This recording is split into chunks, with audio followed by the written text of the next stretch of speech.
and I, and we wanted to address this. And the acronyms for our discussion today are going to be TAT, T-A-T, and it stands for Truth, Accountability, and Trauma. And before we get started, I want to say something. Kick it. You know what? Oftentimes, there'll be some people that say, Mo, why y'all always be talking? Why y'all? Because do you know one thing our community suffers with? Is silence. We have been taught, keep the business in the house. Don't say nothing. And then there's the trauma. Because what happens oftentimes in the household, we keep it in, we don't say anything, we stay silent, and then you live your life in that trauma. So the reason why we continue to have these conversations is because we taught us in our community suffering.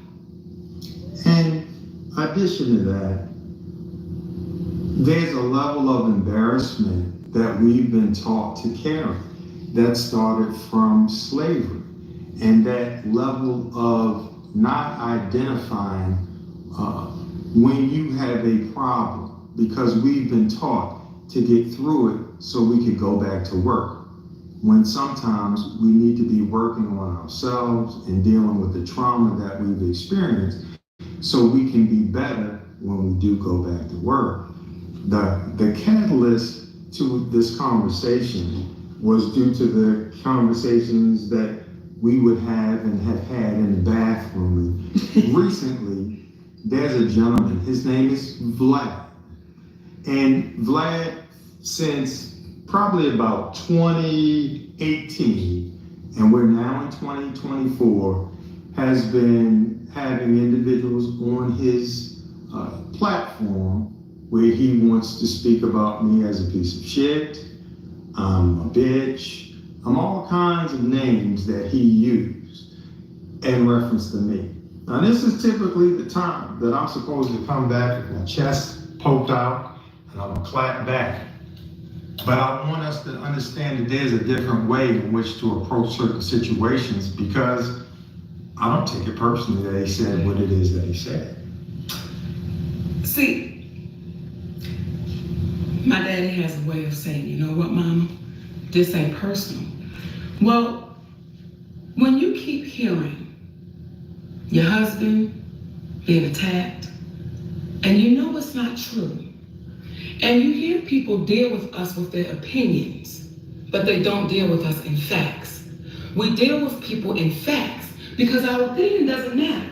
It's the facts that will always stand, because facts are facts. Your opinion is just that. And you know what they say about an opinion? It's like an asshole. Everybody has one. So I don't take any of it personal anymore. Thank you, Daddy. Okay, because you know that was a time you had to talk to Daddy. Yeah. But what I will say is I take it personal when it keeps attacking our community. That's when it's personal for me. And it's personal for me that this person is allowed to have a platform that oftentimes we're not speaking the best of one another. And we keep signing up for it. So, you want to start this now, baby? In addition to the truth, we in our community have to consider, stop worrying about who the truth is told about and just accept the truth. Because we've been taught that based upon who that person is, you don't go against them because of what they can do to you. And what you don't understand, some of us, is that what we don't understand, some of us, is that if you don't stand up against them, you don't know what they're going to continue to do to you. You don't know the boundaries of us emboldening them to do whatever they want to do to us. Then to me, that starts off with a story about Adam and Eve, but that's a different road that we gotta go down one day. But as it relates to Vlad, I'm talking directly to you, my Caucasian brother from another mother. You've continuously made statements about us trying to extort you for the interview, when in actuality, The only thing we were looking to do was make sure that you did not own Monique's image in all perpetuity. We had an interview set up with you that we confirmed on May 7, 2018, that was scheduled for the 11th of that same week, which is 4 to 5 days away, depending upon how you look at it. You did not give us the release form until right before we were about to do the interview with you, when we had several days in advance to get that information. I was taught, and we were taught, that you never sign any documentation until you're able to read that and you have somebody read it over who you trust. You keep portraying it as if when we told you we couldn't sign it right then, you said, well, we allowed them, or I allowed them to still do the interview. If you remember, you had your guy reach out for Monique, not us reaching out to be on your platform. So you were not doing us any favor in reference to allowing the interview to continue. You were trying to work it out for yourself. And when we had our attorney look at it, essentially, when we saw the language that you would own it in all perpetuity, which means once you sell your catalog, it was explained to us and we understood it as there was a possibility that whoever you sold that interview to, along with your others, that you owned in all perpetuity, they could cut it up and use it in any way in which they saw fit, which means we have no control over it. So what's standard in the entertainment industry, when you go on different platforms, they give you a licensing agreement and they ask for X amount of time in which to use this, and you either approve it or you don't. In your situation, we would have approved it. However, what happened was, once we looked into, or initially were looking to give you the licensing agreement and you rejected it because you were like, you own it, and what you did, and we were trying to have control over Monique's image, we had a chance to look at you and the interviews you had done because we didn't know you. We're gonna jump into the conversation or the email that you last sent to me on April 2nd of 2022 that is different from how you've been talking about me recently. Might as well jump into it, though. You know what, Dave? Before we jump into it, I just want to explain something to the baby. Do When you get to a place called Hollywood, there's no one-on-one. There's no, let me walk you through it, let me explain to you what's happening. So that word in all perpetuity, I didn't know what that meant. I had no idea what that meant. So I'm sure there were times in my career that I've signed release forms not understanding what I was signing. It's just a release form. Till you understand, when you sign that in all perpetuity, that means they own you. So I want to make sure you babies understand that's getting ready to be new to this business, new to the game. When they put something in front of you and say, sign this, if you did not go to school to read contracts or release forms or whatever, that's not what we do. So put it in the hands of somebody that would know what an all perpetuity means. So let me read this, okay? This is from you, Vlad, and we got to talk directly to you because you seem to have a lot to say, but we want to let the community know what you sent to us. Sydney, in the spirit of Monique working things out with Lee Daniels, I would like to extend my hand and work things out with you as well. I apologize for what I said about you. I felt frustrated that other YouTube channels that did interviews with her were allowed to show the interview on their YouTube channels, whereas I was only allowed to have it up for a limited time. But regardless of my personal feelings, this was your business decision, and the way I reacted was unprofessional and immature. I would like to offer her $5,000 for the interview if both of you sign a release form that allows us to keep the interview on our channel like every other channel does. Then he put Sway, Comedy Hype, Breakfast Club, etc. To which she's never signed a release form for them. Never. If that number doesn't work for you, I'm open to negotiating. I still feel that this is a very important interview with an Oscar winner that discusses both her professional and personal life, especially at a time when the Oscars are being discussed. Even if you choose not to accept this, I still take responsibility for my actions and hope that we can get past this and work in the future. Congratulations on your family's continued success. Now that was the email that Vlad sent to us when he saw Lee Daniels do the public apology. Now you want to read the response? I will.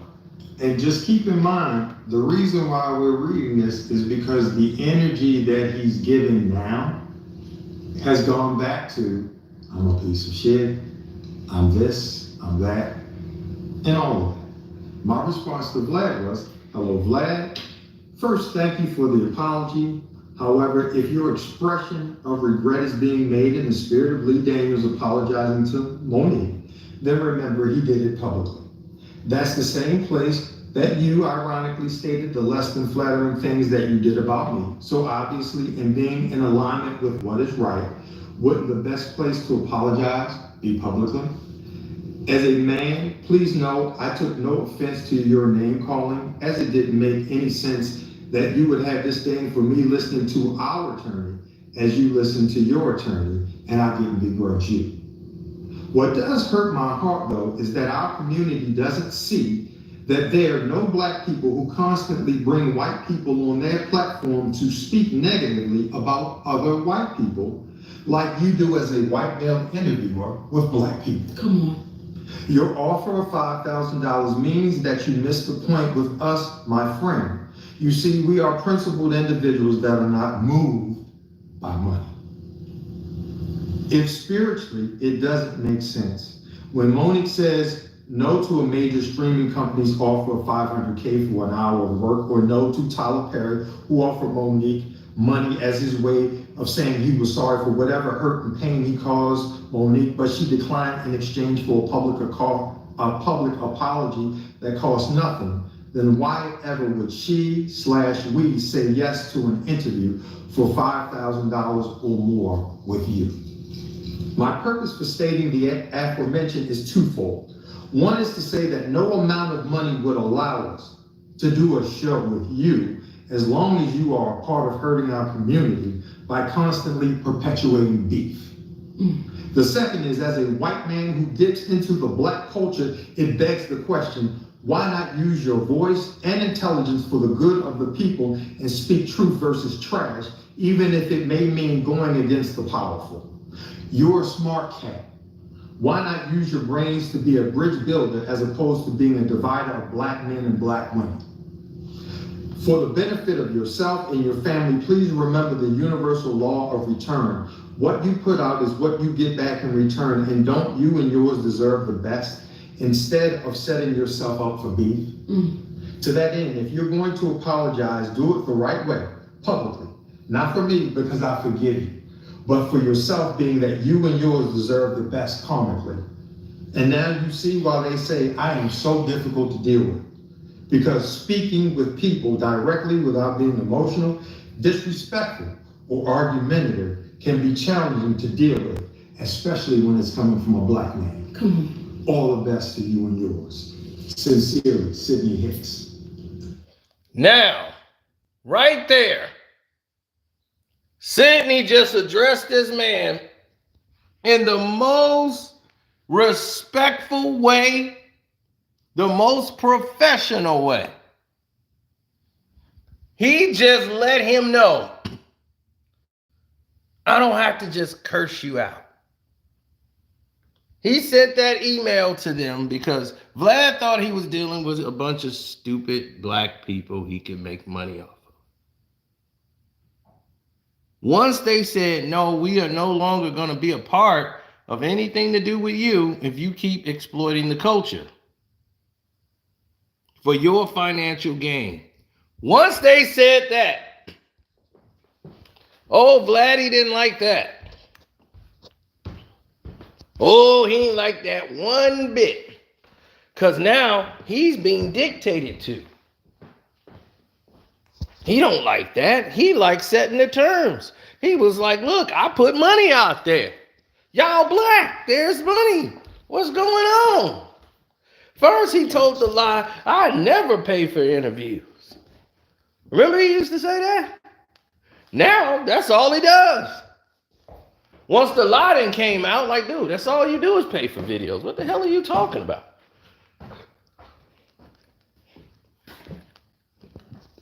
Now the narratives have changed.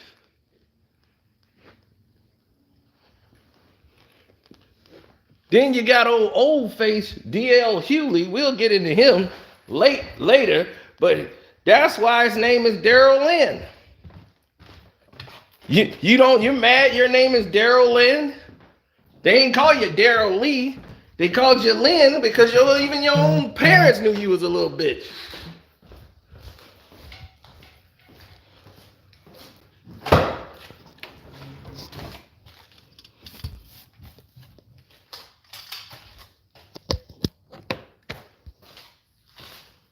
Daryl Lynn.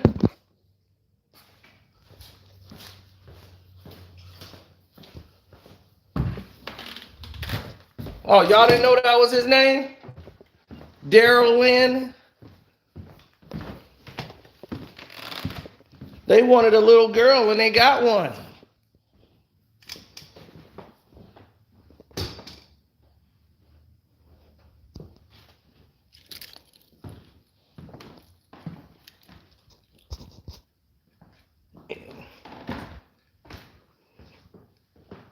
This ain't about sticking up for no Monique.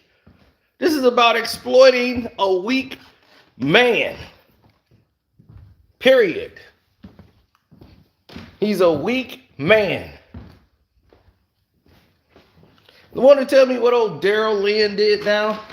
Daryl Lynn decided it was going to be in his infinite wisdom if he was to go on every white person's platform, every gay man's platform, to talk about a black woman over and over again. It's like, dude, you say what you say and then you move on. What points you want to keep getting by attacking a black woman?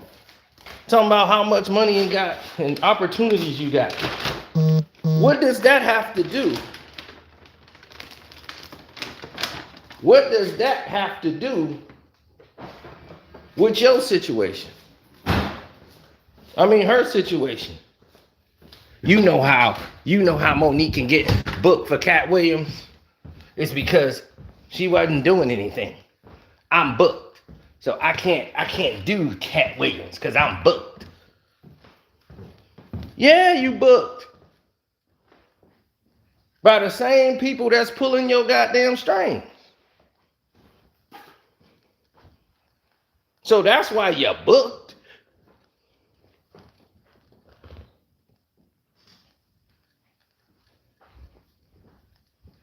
Telling the same damn race jokes. Now you trying to act like you a damn political advisor now. You done took this political route and getting CNN money. Don't play yourself. Don't play yourself. Because one, you ain't that good. Out here looking like Fred G. Sanford. Weakness. Gonna blame Monique. How you gonna blame another black woman that ain't got nothing to do with your life why your daughter don't speak to you? My daughter don't speak to me because of you. You mean an outsider is the reason you don't have a relationship with your daughter? That's your weak ass. Anybody who felt relieved that their infant son died because he didn't have to tell his wife about the infant son that he had out of wedlock, I felt a little bit of relief. And to actually say that in an interview just shows you how effed up he really is. That tells you all you need to know about DL. That's why I don't like him. I don't never like a man like that. A man who would be okay with even saying that out of his mouth. I was so worried. Oh man, had to tell my wife, and I was just about to tell her. Then, I get the word that the kid was abused and, you know, wasn't gonna make it through the night. So I came and I saw the kid for the last time, for the first time and the last time, and then I got the call that he passed away. And I kind of felt this relief. Because I was just about to tell my wife. I'm like, who that? That's on your mind when your child dies? And y'all sitting in here capping for him? And this is what D.L. Hughley did. Said it out of his own mouth, boldly, as if it's nothing. But this is the guy y'all root for.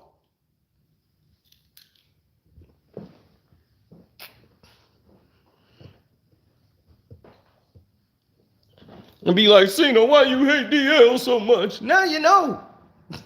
Now you know why I don't like him. I would never like any man that would be okay with that situation. That man would not be cool with me on no levels. None. ASAP. Now, when y'all hear that, and that person has these emails because they went back and forth. When y'all hear that, and then y'all still say, but why? Why talk about it? Let me tell y'all something. And for the babies that's in here right now saying, why? Then get out of here. You know why? Because constantly our community gets beat up and beat down. Constantly. And we're okay with that. We're okay to stand on the sidelines and say, since you ain't had it in me, I ain't gonna say nothing. That's not who we are. That's not who we are. We're gonna keep speaking, and we're gonna keep speaking loudly, and we're gonna keep speaking up. So hopefully the next ones that come won't have to deal with this BS. Won't have to go through this. Hopefully, when Vlad hears these emails, that, by the way, he gave no response to. when he hears that, when you hear this, Vlad, maybe the next guest you have on your platform, you won't be so readily going after our black community. You won't be so readily, well, what about this and what about that? What do you think about this and what do you think about that? And to our people, how many times have we seen white people on Vlad? And I'm not saying there's never been any. I'm not saying that. But how many times have we seen white people on Vlad and Vlad is going against and asking what they think about other white people? Why do we keep taking the bait? Or how many times have we seen black people bringing white people on their platform to consistently go against one another? It doesn't happen. So when our brother Damon Dash speaks about culture vultures, in our opinion, this is the epitome of that vulture to our culture. And to my baby, Michael Blackston, I want to say to you, brother, thanks for not taking the bait. Because we saw him trying to bait you in, and what you said was, which made us look at each other, when you said, so why'd you give me the release form to sign right now, as I sat down? Right. So you caught it. You caught that in that moment, as he was trying to speak ill of your brother and sister. Nothing but love and respect to you, brother Michael Blackston. In addition to, there's a black man named Godfrey out there. Come on, Daddy. We called him up because, you know, that's how we do. We call people up together. The same thing you see right in front of you is what we do behind closed doors. And we called him up because of the interview that he did with Vlad. Mm-hmm. And this brother epitomized what manhood is about. Not only did he take accountability and say, you know what, I was wrong, Monique. I've always known you to be solid, and I took that man's side. And I really only did it for likes and followers. And that's on me. But then he went on his platform. Yes. And he made a public apology. That's how easy it is when you take accountability. Yes. After you've heard the truth.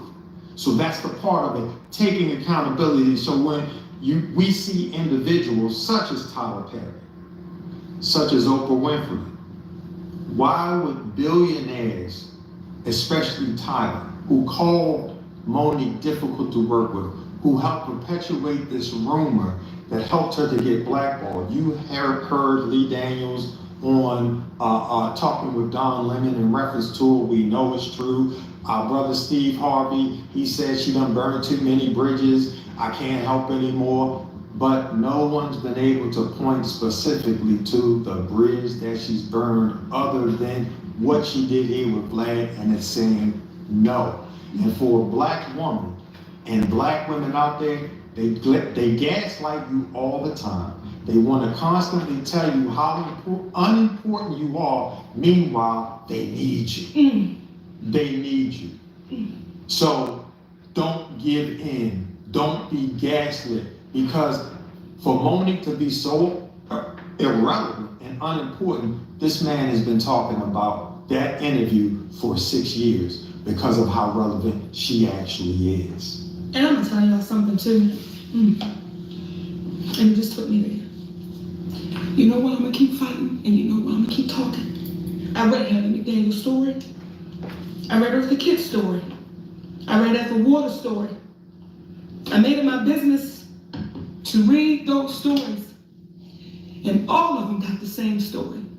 And if you don't believe me, go read it for yourself. They all got done dirty. They all got pushed away. They all was told they wasn't shit. They was all told they need to apologize and do this and do that and do this. Yep. And those women left here by themselves. They left here with no money. Thanks for the super chat. And they left here knowing that they was fighting for a community that told them to kiss their ass. So for those of you who keep saying, Monique, why are you talking? Because damn it, the little girl that comes behind me, hopefully the story gets different. Maybe 100 years from now, somebody might want to say something about Monique. I hope that little girl knows, God damn it, don't give up. Don't let people talk shit on you. Don't be unafraid to keep standing.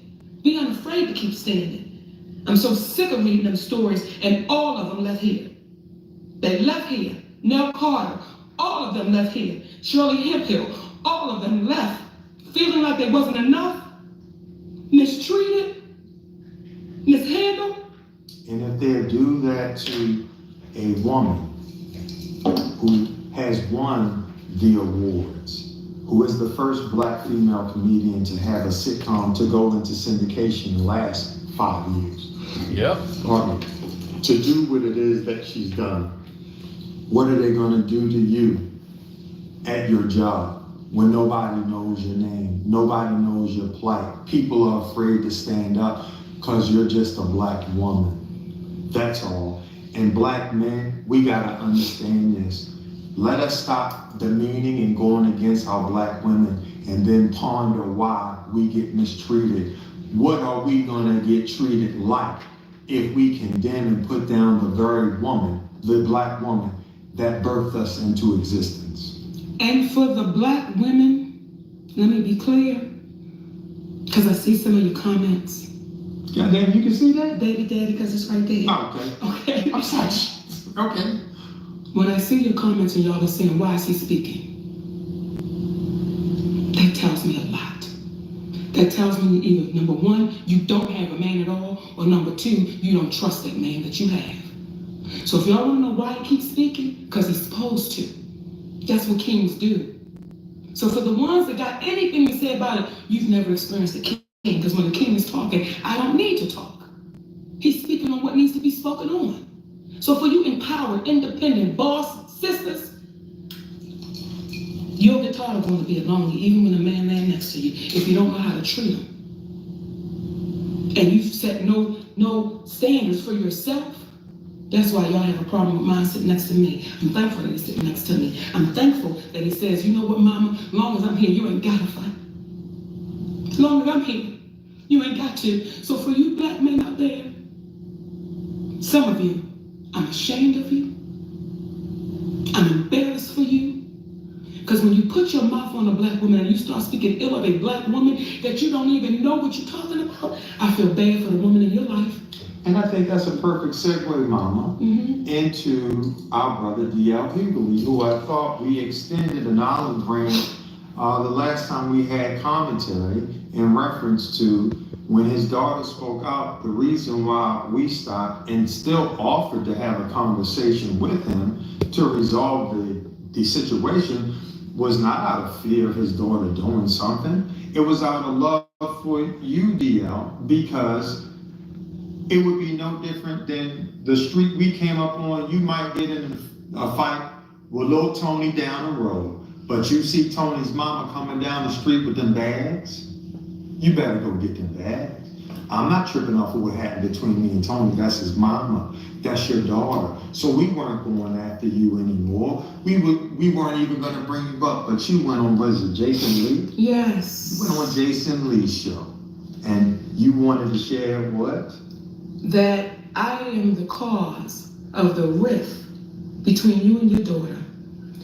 Hughley, because you're too afraid to sit down with us, as we've said repeatedly, hey brother, let's have a conversation and let's do it publicly because our community can really heal on how we can resolve this. But you keep running, and then you keep running your mouth. And after we spoke on you last time, I was like, okay, cool. But when I watched you sit down with Jason Lee and you said, Monique is the reason I have a rift with my daughter, you're the reason you have a rift with your daughter, DL. Stop trying to run away from the fact that you did not protect your baby. And let me be clear with you about something. I'm fighting for your daughter. Because I was that daughter too, that had a daddy that did not protect me when I told him I was molested. So I know what that baby's sitting in, and I know what she's dealing with. And though she's a grown woman, I know the trauma that brings. And this ain't no shit that I brought to the table. You did it. What you posted. I'm getting so sick of you not taking accountability or responsibility for your words, brother. Never would I try to hurt your family, your wife, your daughter. That's not even in me. Because she never said anything about them. She only spoke about you. I spoke about you, but it shows too the lack of manhood that you have to try to put it off on your wife and your daughter. That's the lack of man. And then I'm getting sick of you making these comments about who's daddy's daddy. And as if I'm with a gay man. I'm tired of that, DL, because here's the one question I would ask you, brother. When you say who's daddy's daddy, who the hell is the friend? What kind of relationship did you and this man have that you would not protect your daughter? Maybe that's why your daughter's having a problem with you, because the reality is setting in that you love the man and you don't want to inconvenience your relationship with this man. So when you get... Was it a man? I'm sorry. You're right, Daddy. He said his friend. So we don't know. And DL, see, you keep playing. Who's the friend? Say the name to make sure that friend doesn't do it to anybody else. Who's the friend? Or are you still so in love with this friend that you're going to protect the friend? See, I don't mess with nobody, y'all. That's not how I'm built. But when you keep putting your mouth on me and you keep running your mouth, I'm not the one that's going to back down, D.L. Hughley. In addition, if you notice, Monique has not ever spoken in reference to anybody's business. When they asked her about Will and Jade on Tigger, what did she say? That ain't my business. When Kevin Hart back in the day was having his challenges, she said, that's my baby and I hope for the best for his wife and himself. That's none of my business. She only speaks about her truth. And when you got upset because she reposted what you posted in reference to you not protecting your daughter, consider re-looking at that interview that you had, I believe it was with Sweat. Yes, sir. Look at the disconnect. Look at the lack of remorse that you seem to have had when you did that. In addition to that, think about the years that have gone by where you've made your living off of talking about people. From pastors wanting to put up $1 million to box you, to fight you, but you from the whoop-ass tribe, but you went deathly silent. To Angela Stanton approaching you in the airport, as I understand it, you wanted to get security. From the black women who were ridiculed on by Don Imus and called them nappy head and ugly. Nappy head hoes. Nappy head hoes. And you went on Jay Leno and you said, well, I'm not saying they hoes, but their hair was sure nappy. Brother, you have a history of not protecting the black woman. And now it is embarrassing to you that she highlighted what you did in conjunction with the original problem being that she was on your platform, came to you after the young lady Jasmine played the game of would you rather your husband sleep with Lee Daniels with a condom on or Corinne Stephens with a condom off. And then she comes to you and it says, Brother DL, what we doing? And you say, that's just the way we do it. The problem is you can't be Malcolm X one day and then David Duke the next day. You can't be Medgar Evers one day and then you Strom Thurmond the next day. Either you're going to be for your community or you're not. So the truth, accountability, and trauma, and the reason why there's a level of ease, and I'll never say a bad word about you, I'm only sticking to the facts. The reason why people constantly talk about other people, because oftentimes there is an unaddressed trauma that you've experienced, DL, which may explain why you're sitting on a man's platform in the clear daylight with dark shades on. Maybe. But at the end of the day, you've had a history of not protecting the black woman, brother. And that's what she's addressing. So when she said, essentially, I feel sorry for your daughter, I feel sorry for your mother, wife, do you not understand why? And there are other items that happened, that took place, but how do you nicely speak about the infidelities? How do you nicely address those infidelities, and then your wife, as I understand it, finding out about a child that you had and that was lost, and once she found out about it, that child no longer existed. Now some will say, oh, that's slow. That's the problem with our community. See, when people address you with the real, you gotta come back and have a real conversation. This is not designed to be provocative. We're gonna talk factually. We're gonna talk reasonably. When you gave the community a bad bill of goods, when Monique produced a contract and you produced a memorandum of understanding. Come on, brother. What I would ask our community is look up what a memorandum of understanding is and ask yourself, why would Monique produce a contract that shows she was the headliner of the show? And this man would produce a memorandum of understanding. And last point about you, brother DL. I heard you on Vlad, we heard you on Vlad saying, I've done some horrible things in my life, but anybody knows me, that knows me knows I'm a solid cat. Do you not understand the contradiction there? Horrible things in your life, horrible. Not I may have made some mistakes in my life. I've done some horrible things in my life. This is what you said. But everybody that knows me knows I'm a solid cat. That is a oxymoron in the highest of order, good sir. Yep. So what happens is our community is so used to hearing and not listening that they're not paying attention to what it is that you're saying. Go ahead, Mom. I'm sorry, Daddy. And don't get caught up by the negatives. This conversation is for the positive. This conversation is for those that hear it. And for those that hear it, be unapologetic when you know you're standing in the truth. For those that hear it, be unapologetic that you are not backing down. Be unwavering, unflinching. Because if we continue to be that, it may stop the bully. It may stop the person that believes they're so powerful, I can do and say anything to you. So for the ones that can hear us, that's listening, be unafraid, baby. Because we get one ride that we know of. Just one. That we know of, we get in one this ride. Form. In this form. I'll be damned if I'm gonna let somebody take my turn. This is my turn. And I'm gonna take my turn the way I see fit. Take yours, baby. Right. Take your turn. And I want to keep speaking to our black men. Because sometimes you can see our black men speaking so ill of a black woman. And you be like, brother, how do you feel about your mama, your aunties, your sister? And you're just speaking so freely about something that oftentimes you have no idea what you're talking about. And I'm gonna go there. Because let me say this real quick. When I did Club Shay Shay, you know what I appreciate about Shannon Sharp? And you have people say, he's not a real journalist. He's not. What he is a true brother. What he is a brother that says, I'm gonna let you tell your story. I'm gonna let you tell your story. That's what Shannon Sharp is. And that's why Shannon Sharp, Club Shay Shay, is so successful. Because that brother talks to you with no judgment. That brother ain't trying to put nobody against nobody. He's simply letting you tell your story. And I think some people may have a problem with our brother Club Shay Shay. They may. And Brother Stephen A. Smith, this is directed to you. Yes, it is. When you come out and you say that Monique seems like it's bitter, your life seems to be dimmed down. And I just don't understand.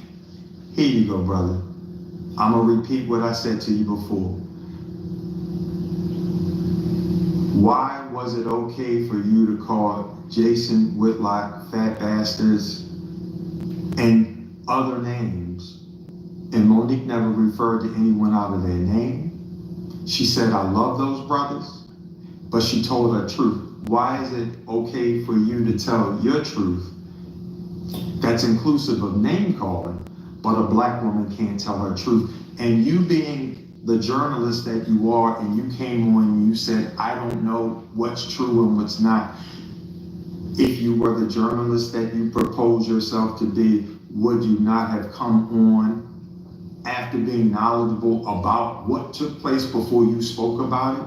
That's what journalists do. They speak about what they know. They don't hypothesize. They want to speak from a factual place, at the very least, sources say type of situation. But you didn't do any of that. And now that this time has elapsed, did you notice that people haven't come out that she spoke about to dispute anything that she said? What reason would she have to lie on Kevin Hart?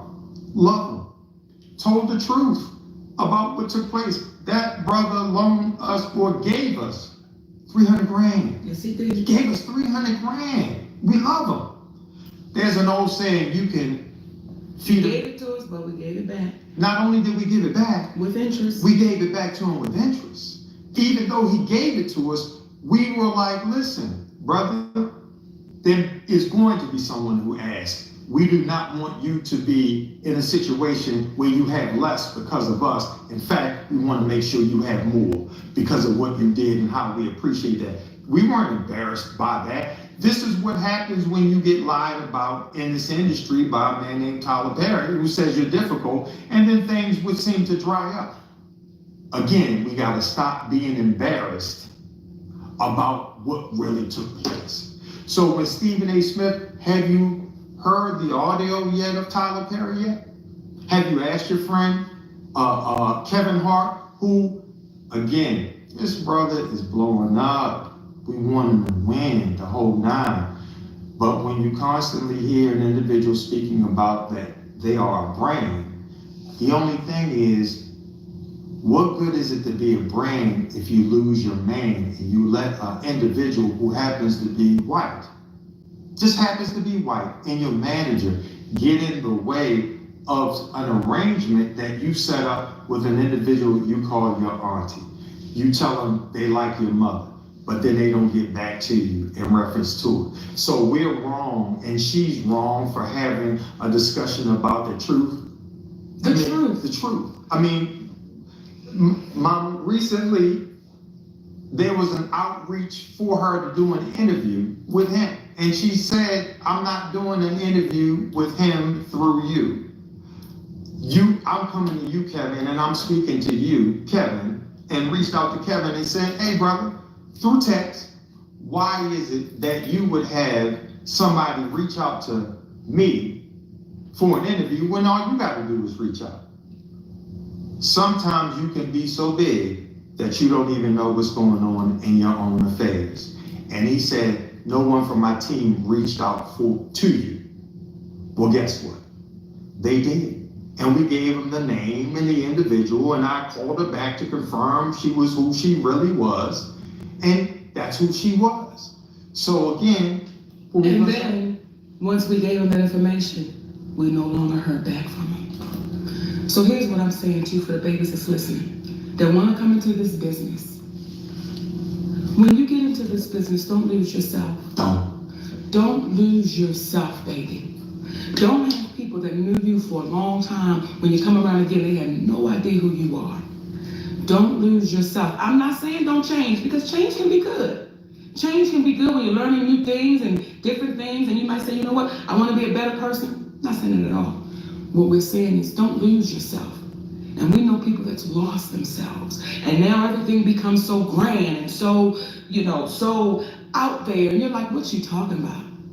What happened to us just sitting on hammers and french fries and some chicken wings and having real conversation? So for you babies that want to get into this business, it's a business to get into. Don't lose you. And don't let nobody convince you of what you know to be wrong but you want to act like it's right. If it's a duck, if it look like a duck and quack like a duck, some people in Hollywood will say that's really a rabbit, and you know damn well it's a duck. Don't you change your mind and say it's a rabbit too. And that's in any industry that you are in.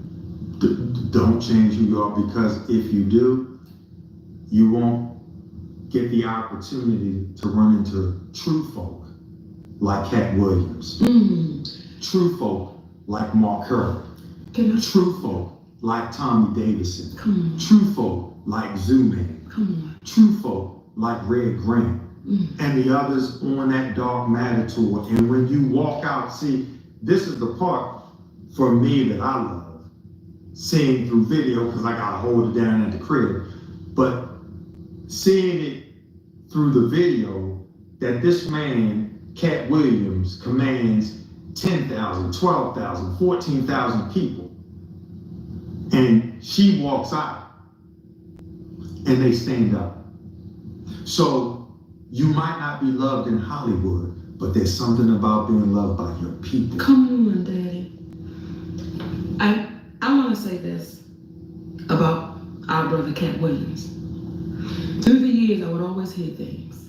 Hit the like button. He don't show up the shows. He ain't this, he ain't that, he ain't this. That's one of the purest cats in this game. That cat right there named Cat Williams. See, I know stories about this brother. And I said to Cat, do you mind if I share this? And he said, Monique, I can't stop you from saying what you want to say. See, for the ones that talk ill about Cat Williams and all he's not doing, they can't touch him. Because there was a woman named Yvette Wilson who played Endell on the Parkers. And when Endell took ill, there was a man named Cat Williams that stepped in and took care of that sister till she left this earth. But they won't tell you all that story about him. They won't tell you the story that when I walk into that production, that brother takes care of his folks. And when you hear the DJ say, Monique, I've been with Cat for 6 years. And this person said, I've been with Cat for this many years. And that means loyalty. That means somebody treating you right. So don't believe everything you hear if you can't see it for yourself. And what I say when I go into that Dark Matter tour, every weekend I see people that love that 5'5" giant. They love that man. So sometimes when Hollywood say, you ain't enough, you ain't good. When your people say you're enough, that's all you need, my babies. And that's it. To piggyback on what you're saying, Mama, let me tell you how Brother Cat is such a gangster in the best of ways. Tell him. When we worked out the deal for Monique to go on the Dark Matter tour, he didn't send me to his people. He said, man, let's me and you work this out. And when I tell you, in about 5 minutes, what was conveyed and done normally takes, a bit longer than that.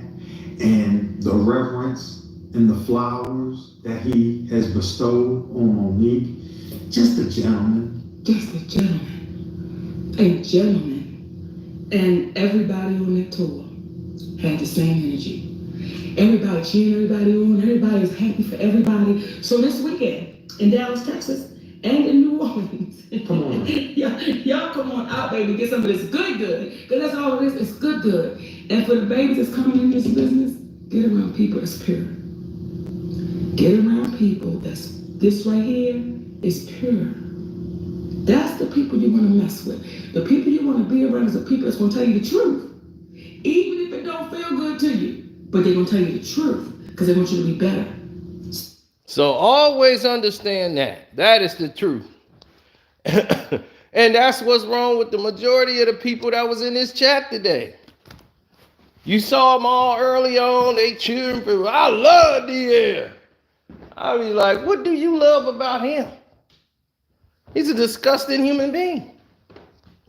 But we get away from the truth and run towards the lies. When has that ever been cool? That's where I get confused at. Like, when has that been okay to do?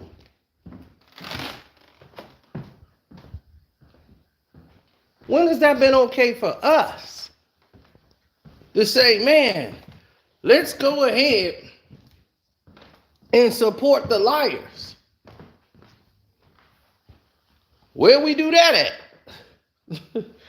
I mean, for real, us as brothers, we've never done that.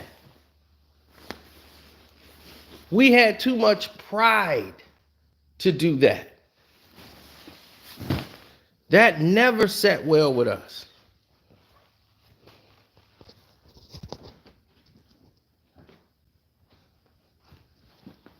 The truth used to matter to us. We didn't want to live in a lie. We've been lied to for so long. The last thing we wanted to hear was a what? Another lie.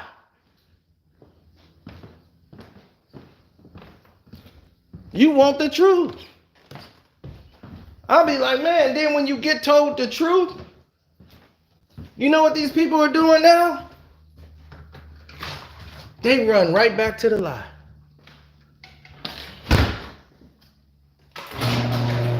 How you do that?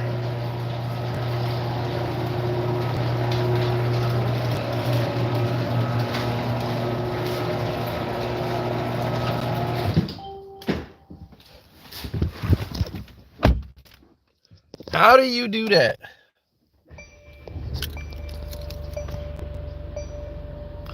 How do you run back to the lie? That's the part that gets me.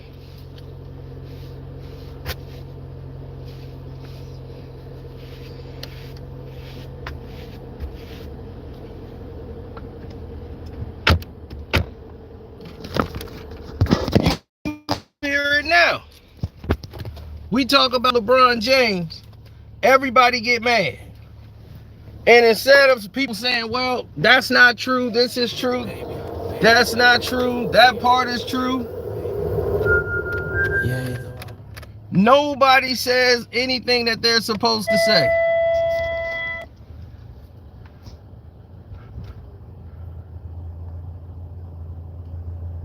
You know what people do now? They resort back to the same features they've done before. The same theatrics. Lying. Lying, and lying. Making excuses to protect the lie.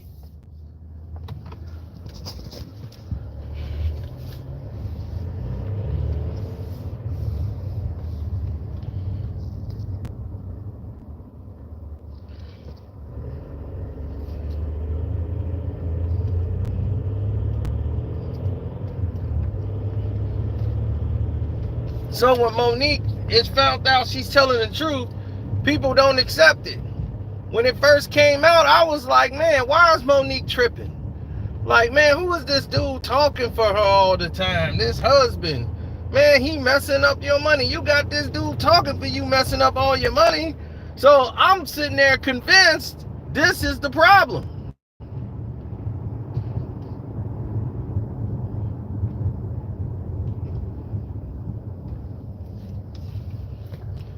The whole entire time.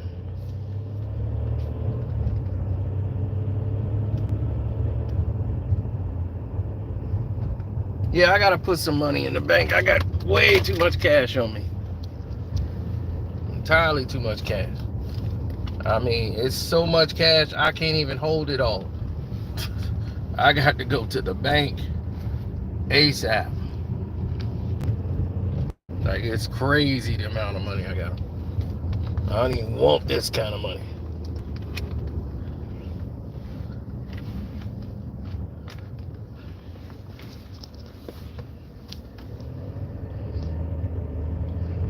Yeah, I gotta put all this in the bank.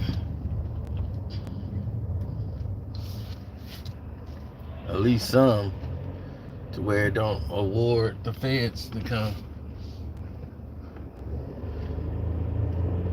No, you got a lot of people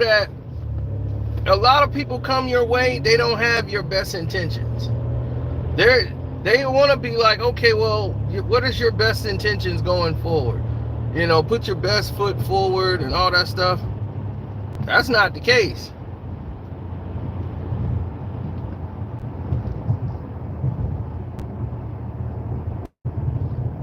strip clubs must have been closed last night.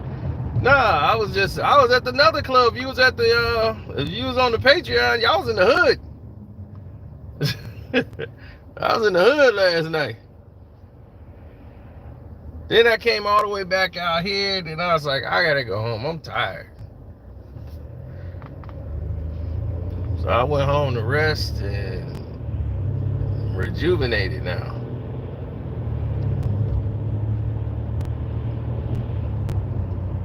At some point, you gotta get back to being real.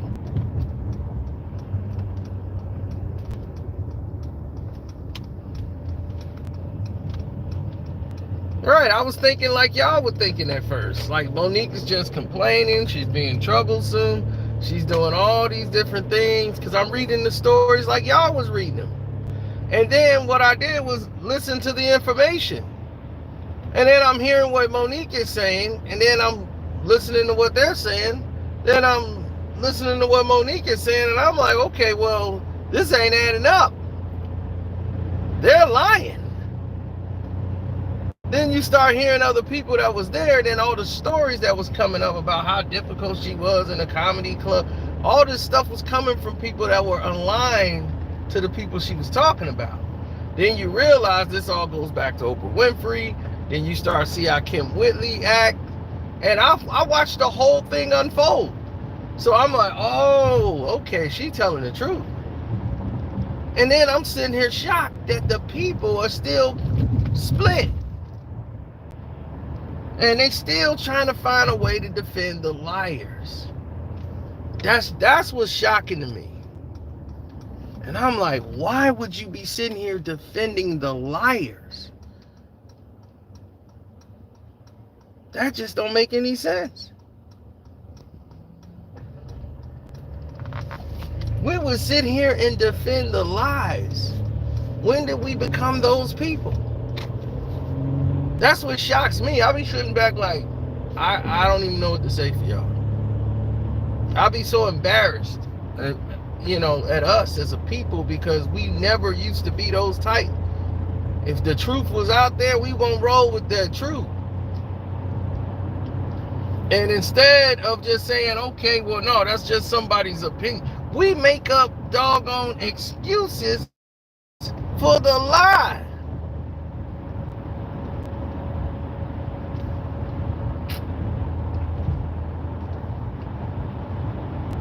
I just can't go with it.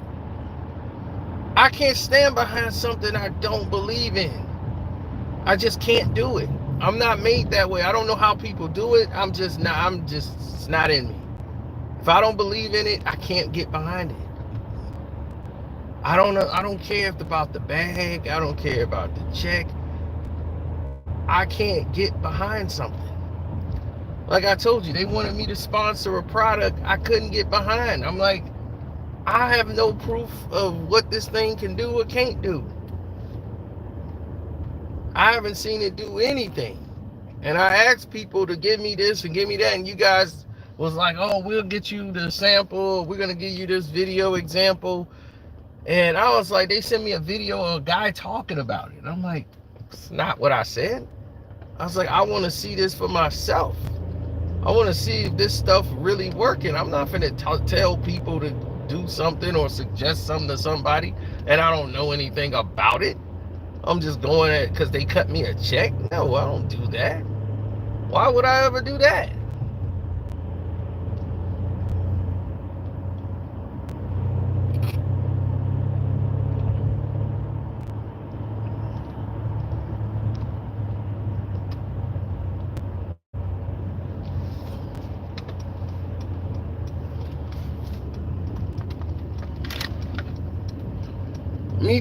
Michi X is like one of those people that when you look at the scenarios and you start looking at situations, you start asking yourself, what the hell is this about?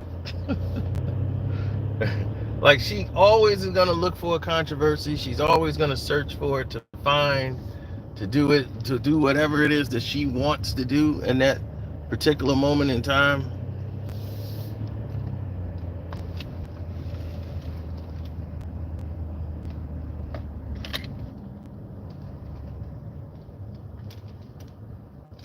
Hate I gotta come to this one. Whoever designed this place is an idiot.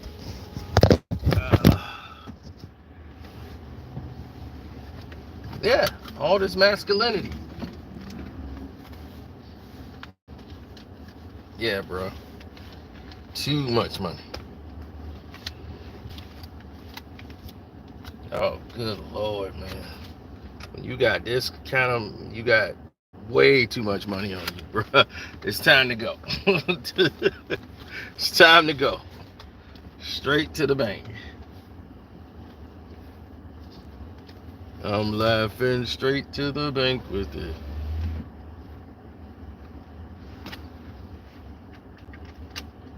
She seems mentally disturbed. You know, people they'll do some good causes, but themselves, they're not right in their mind.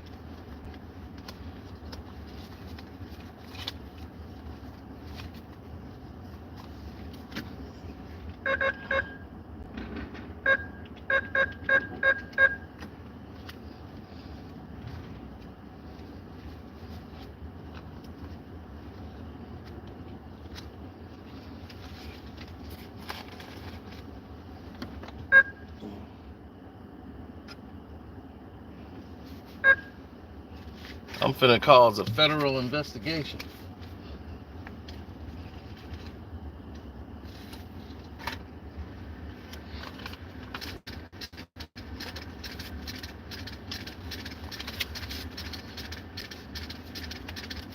Because all I be doing is depositing cash.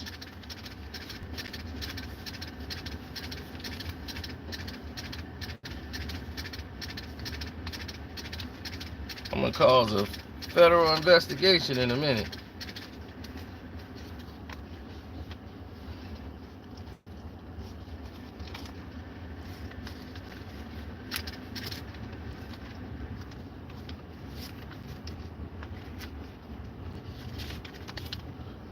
Yep. Insert more cash.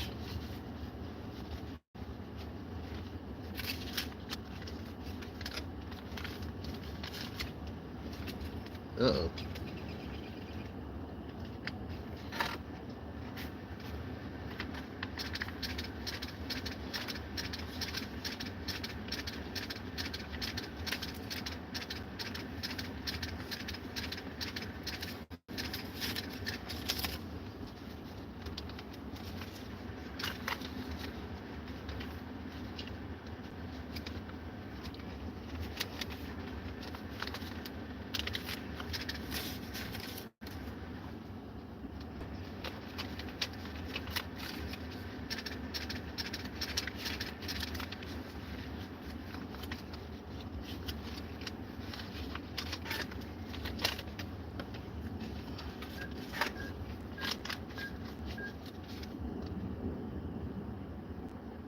Okay, my bad.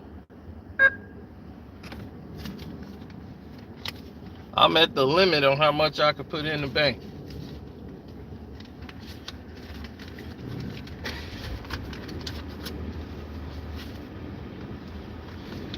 So I'm just stuck with the rest of it. All right.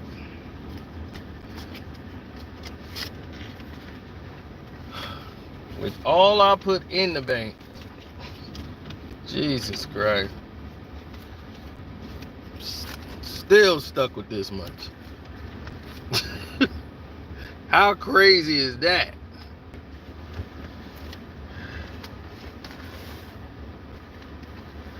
Damn.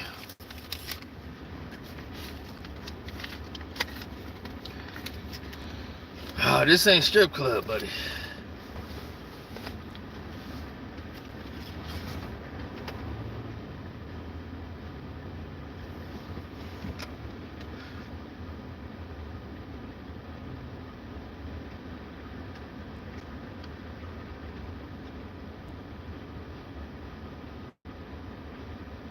Woo. Put it on a parlay.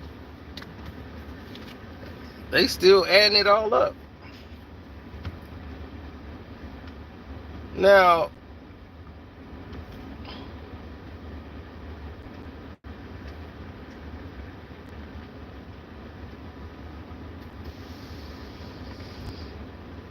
We can let the sun shine in.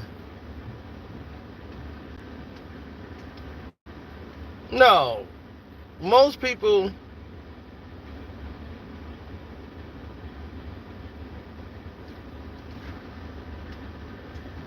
Oh no, might as well go shopping. You know, I don't get to do that often. Buy some new clothes. I'm getting rid of the Diddy coat. They still processing this money. Jesus Christ.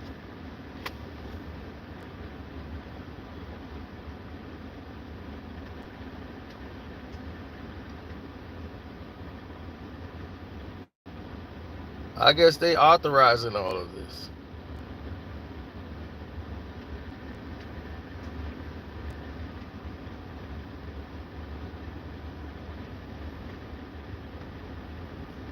Well, if you look at the Monique situation,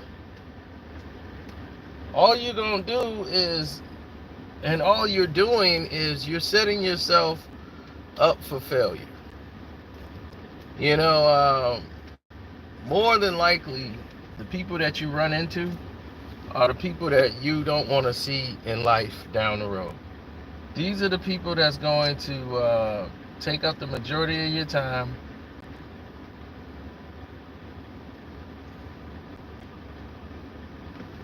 They're going to be stuck in this, like this transition of, yeah, they're just time thieves. So when you start thinking about, okay, what do these time thieves really want? They want to distract and take away from everything you got going. That's it. They hate that Cat Williams got a platform where they can't do nothing to Cat. They can't dry up Cat's money. Finally. Thank you.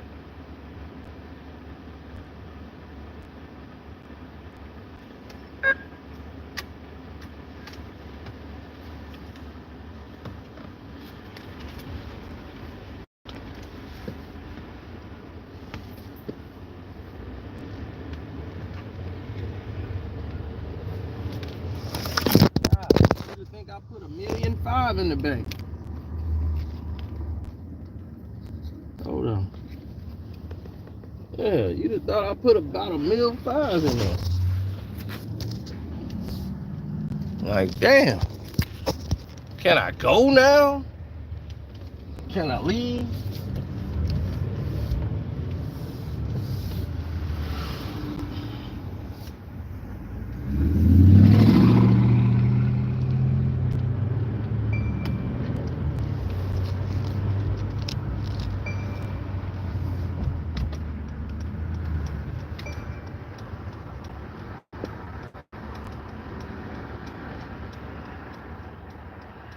No, most people don't see.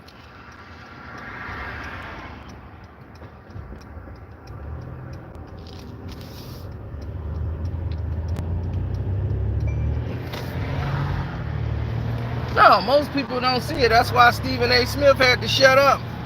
Because as I told everybody, this was going to happen with Pat McAfee. And it started out right out the gate. Then he got to come out and act like we're on the same team. Rising waves, rising tides, lift all boats. It's like, shut your ass up. Coming out, I don't know. I think she's just bitter. Bitter? What would make you think she's bitter? Did you listen to Tyler Perry's message? Did you hear what was said? What would make it seem that she's bitter, Stephen A? You see, this is the type of conversation and the type of talk that's dangerous.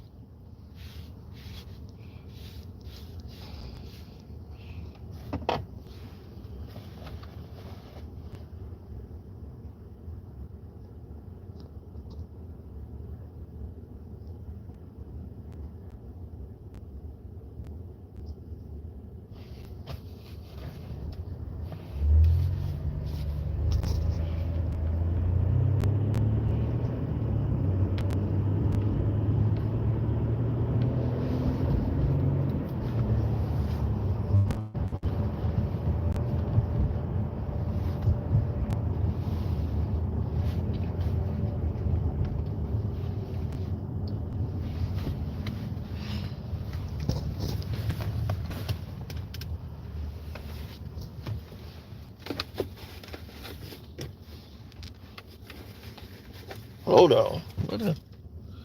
Okay. Stephen A. Smith should retire.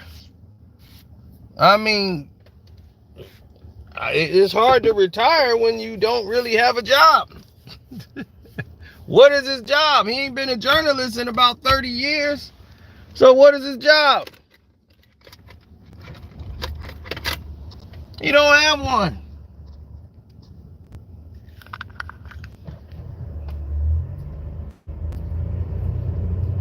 So if a man don't have a job, really, and they ask me what does he do, I'm like, he just talk.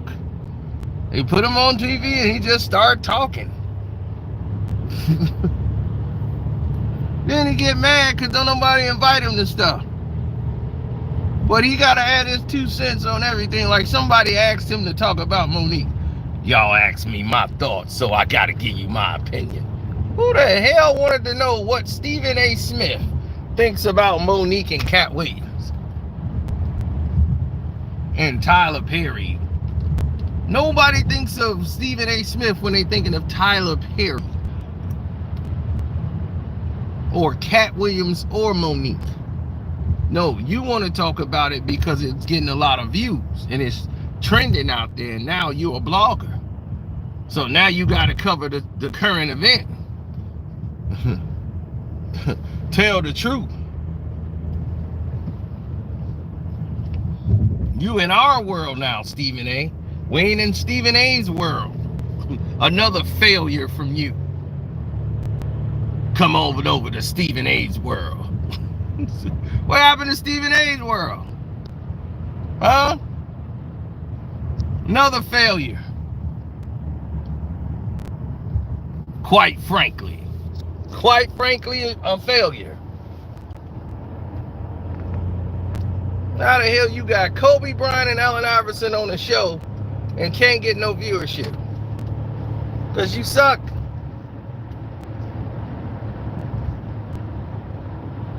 No mercy. All this BS. Failure.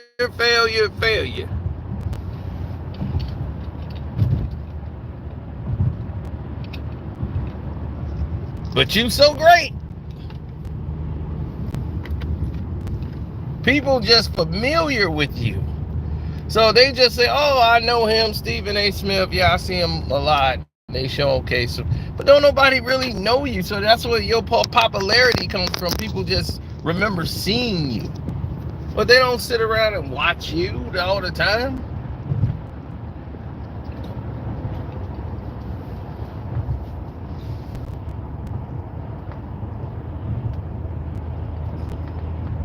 All right, he run that homeboy act all the time. Like, yo, it's your boy.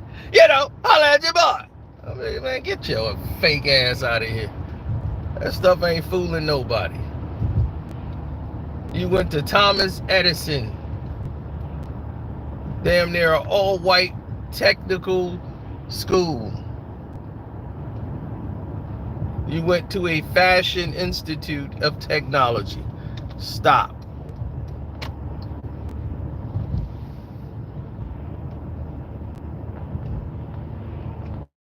Didn't play a lick of basketball for Winston-Salem.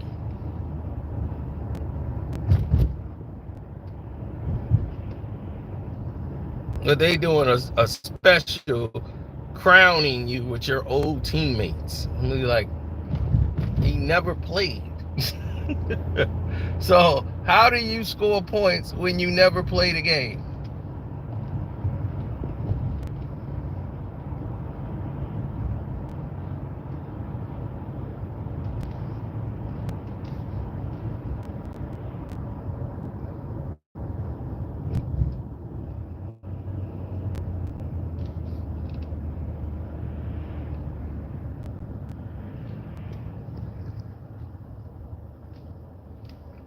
You can't average 1.5 if you played one game. It's impossible to average 1.5 points if you played in one game.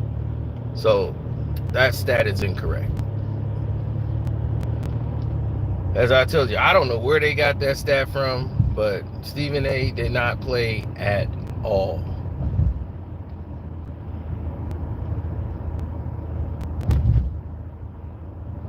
He split his knee because he's just not an athlete. He don't walk like an athlete. He don't walk like somebody that could hoop. He don't, nothing about him says, I am Steph Curry and I can light it up from 3. Everything about Stephen A. Smith shows you one thing. He was somebody who couldn't dribble a basketball. Never had the makings of a varsity athlete. He couldn't make a basketball team that it was only 3 black people going to the school. Everybody was white. And you looked at all that team, it looked like milk and magnesia out there. They was as weak looking as could be.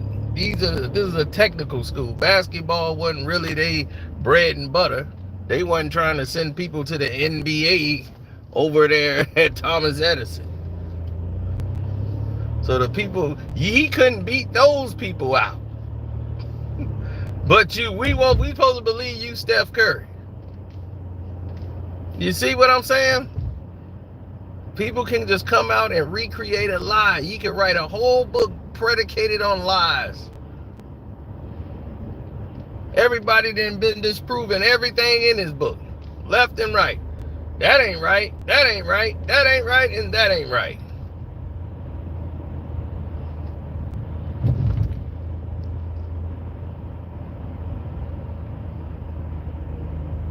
Yeah, y'all should have got the likes up on this video. Thanks for pointing that out.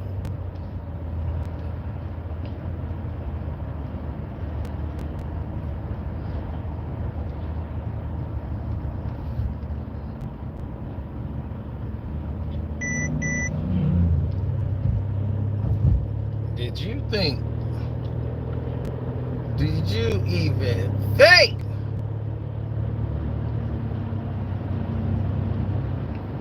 for an inkling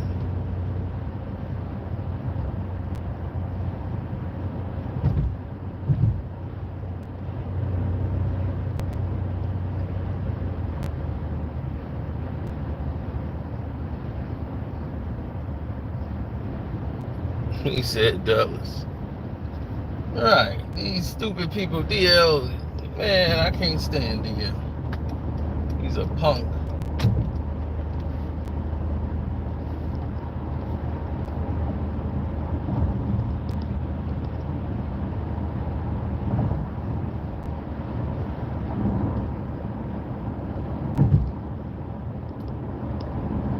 Now, it's a lot of people in the game think how a lot of these other people are projecting themselves, but it is what it is. To me, it comes with the territory. I feel like everybody's at this level right now, you know, as far as like hating the truth.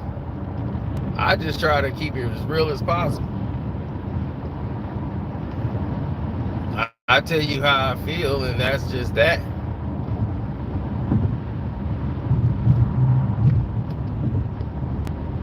And the problem is people hate to be wrong. So if they feel like they wrong, they feel like, oh man, I can't be wrong. Because if I'm wrong, that makes me look stupid, right? So if I'm looking stupid, then I must be behind the 8 ball. You know, I can't do that. So that's how it ends up breaking down a lot of the times.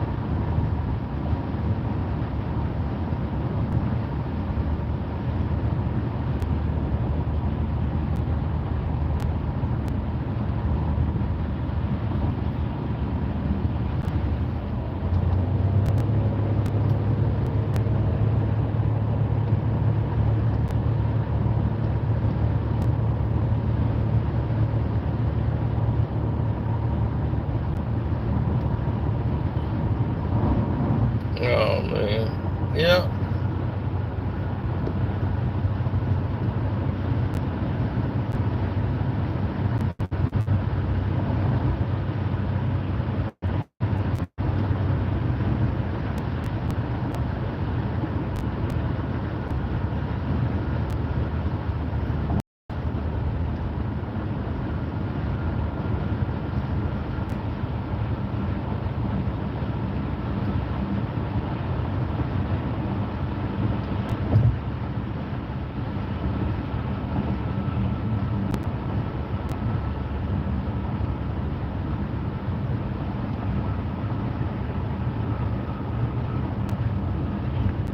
know,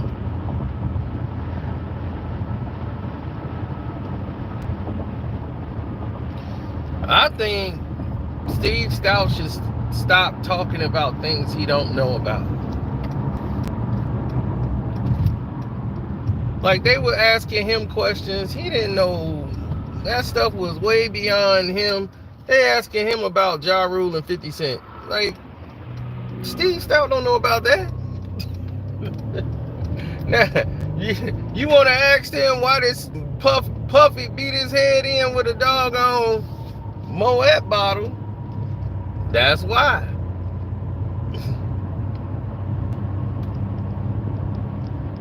$50 had to check him. Everybody got to check Steve Stout, man. He get out of hand sometimes. I haven't had time to really focus on the whole full interview in Queensbridge, but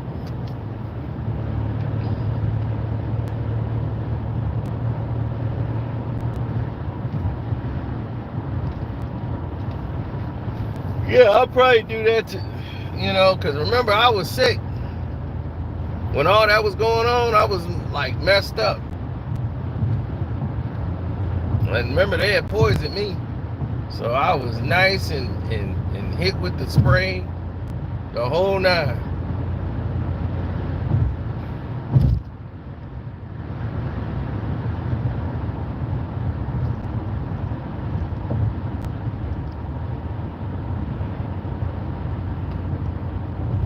Yeah, Vic was about to smack him, and he should have smacked him.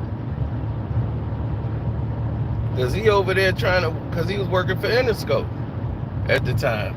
So he gonna sit there and lie and do all he can for Interscope and try to say, well, 50, he don't know how to make music that relates. It's like, dude, what the hell are you talking about? Your job is a brand ambassador, okay? That is your title. You don't know about music. You don't know what's hot. You don't know what's not. You're not a producer.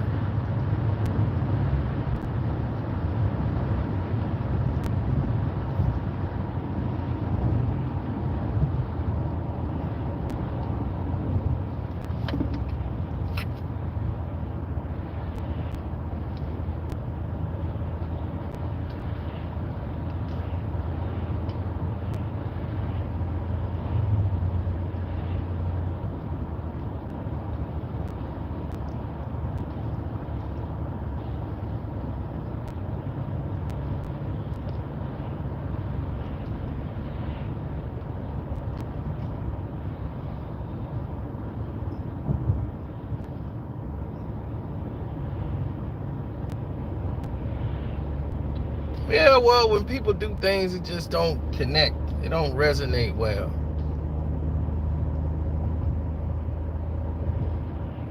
Like when you start seeing things like,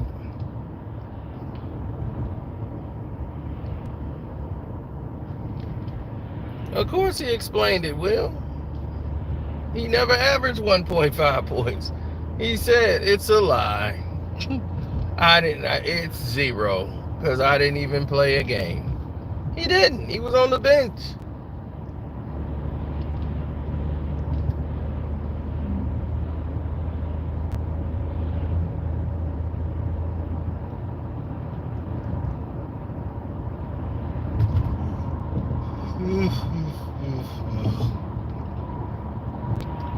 Man, tired.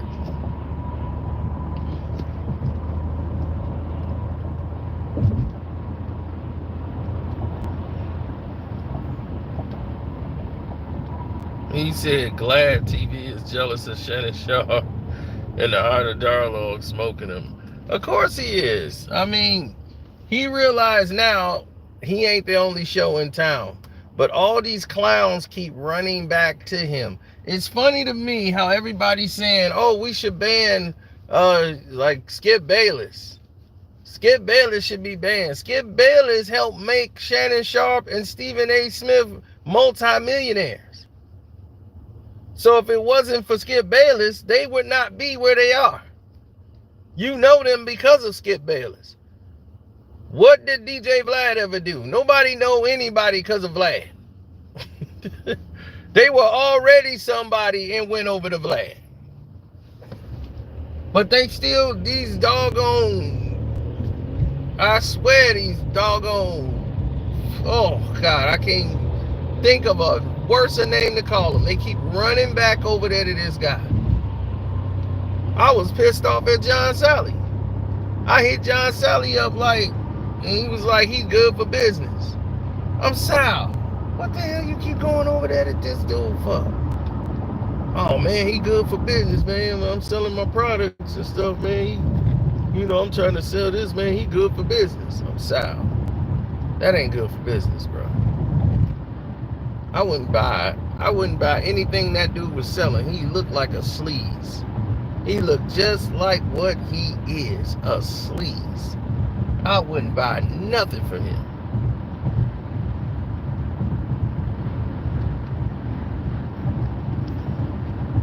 He looked like he can't be trusted. For sure. But I'm gonna get up out of here, man. Happy birthday to Kwame Brown, QB. Well, KB. Welcome to HDII TV. Ticket TV's burning up out here. Burning it up. Dreamers Pro doing his thing. The Star Report. Jag Sports with Jose Rodriguez. Mondo Black TV. The Casino for Life Patreon. Y'all thought Jeffrey Epstein was, that was just it. Oh, buddy, we named some names today. So if you're on the Patreon, buddy, you gonna see how Jeffrey Epstein, that's a nobody compared to everybody else. He was a runt. That's how he got dealt with so in the fashion he did. Because he was a runt. Ain't no real power like that. Those with real power is the ones that came and got him.